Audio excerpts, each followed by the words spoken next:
Goeiedag liefdes, baie welkom by dag 3 van ons oordenkingsreeks. Van my, Pastoor Tief Boysen en die hele beleefspan, baie dankie dat jy weer vandag saam met ons kom kuier op hierdie platform. Nou, ek wil vandag begin met 'n vraag wat ek al baie gehoor het.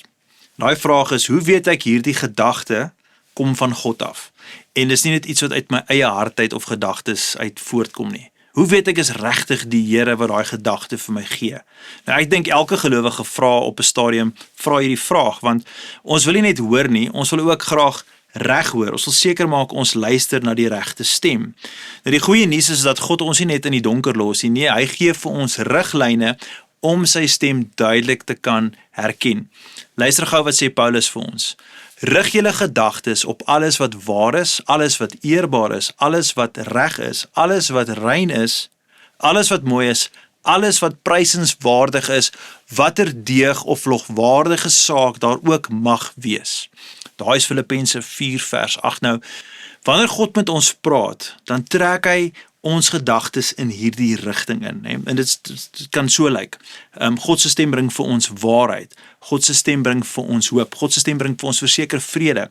Ja, daar is tye wat God ons ook teregwys, maar selfs sy teregwysing is daarop gemik om ons nader aan hom te bring en verseker nie om ons weg te stoot nie. So wanneer ons God se stem hoor, dan bring hy ons altyd nader aan hom, nader aan sy karakter, nader aan sy waarde, sy manier van wees en ding. Dis hoekom ek glo, daar is 'n eenvoudige vraag wat ons onsself kan afvra wanneer 'n gedagte by ons opkom. En dit is baie prakties. So jy moet eintlik maar hierdie vraag vra, is dit laat hierdie gedagte my meer soos Jesus leef, trek dit vir my nader aan hom aan?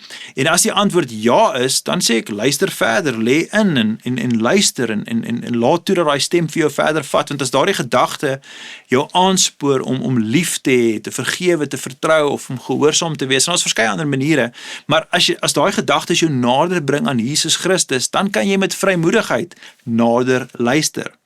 Maar as die gedagte jou voortdurend met vrees vul, jou laat glo dat God jou afgeskryf het, dat jy is nie goed genoeg nie, dat jy laat voel jy is verder en verder van Jesus af weg nie, en daai gedagtes begin vul jy, dan behoort jy 'n waarskuwingsliggie, dit moet aangaan. Jy weet daai liggies so aangaan op die dashboard van 'n kar en jy moet aandag gee aan hierdie ding. Nou, daai moet vir jou indikasie wees dat dit is nie hoe die Vader met sy kinders praat nie.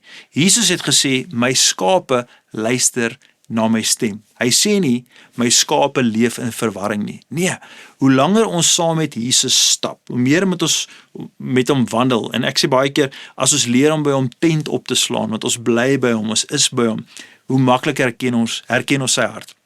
Hoe beter herken ons sy hart en dan gaan ons makliker kan onderskei om sy stem te kan hoor.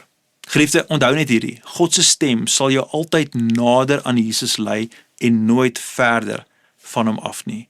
Kom ons bid saam. Hemelse Vader, dankie dat U altyd met ons praat. Dankie dat ons kan leer dat die skape herken die herder se stem, en so wanneer ons Filippense vandag lees en ons besef dat wanneer ons bid en saam met die tyd spandeer, is daar 'n manier hoe U ons van binne af buitentoe verander. U maak vir ons anders te dink oor dinge. U laat vir ons ander dinge raak sien. En Here, elke keer wanneer gedagtes in ons harte opkom en ons word gestuur in 'n rigting wat ons nader bring aan U, dinge wat prysenswaardig is, lofwaardig is, wat goed is, wat mooi is, wat vrede bring. Here, dan moet ons inlê en ons moet luister. Maar Vader, vandag waar ons baie keer sit met spanning en angstigheid en onsekerheid, en ek weet daar kom die vyand ook en hy kom saai verwarring, bid ek dat ons duideliker U stem sal hoor en nie sal ingee tot die vlees of die stem van die duiwel nie, Here, dat ons sal luister wat U vir ons sê en maklik kan onderskei.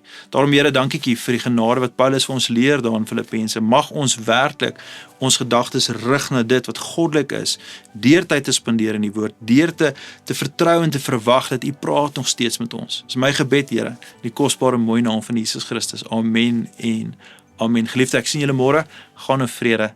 Totsiens.